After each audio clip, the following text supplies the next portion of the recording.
নবীর বিবি আয়েশা বলেন আল্লাহর রাসূল রাতের নামাজ বিতির সহ 11 রাকাত পড়তেন।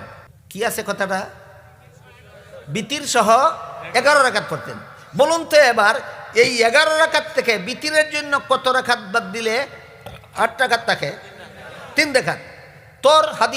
তোর হাদিস প্রমাণ করে দিল বিতির 1 রাকাত নয়, বিতির 3 রাকাত।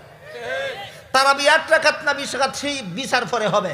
তো তোরা তো বলস বিতির 1 রাকাত, তো তোর হাদিস দে তো বিতির 1 রাকাত সাব্যস্ত হয় না, তোর হাদিস দে তো বিতির 3 রাকাত সাব্যস্ত হয়ে গেল। এরা কয় কেঁচু করতে গিয়া সাপ বের হয়ে গেল। তারাবির নামাজ 20 রাকাত প্রমাণ করতে গিয়া বিতিরের নামাজ 3 রাকাত প্রমাণ হয়ে গেল।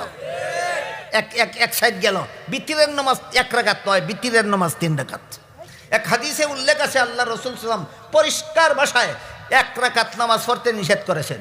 1 রাকাত কোনো নামাজ নাই, 1 রাকাত কোনো নামাজ নাই, 1 রাকাত কোনো নামাজ নাই। সুতরাং লামাযাবিরা যে বিতির 1 রাকাত পড়ে এটাও বাতিল। লামাযাবিরা যে তারাবির বিতির নামাজ 1 রাকাত পড়ে সেটাও বাতিল।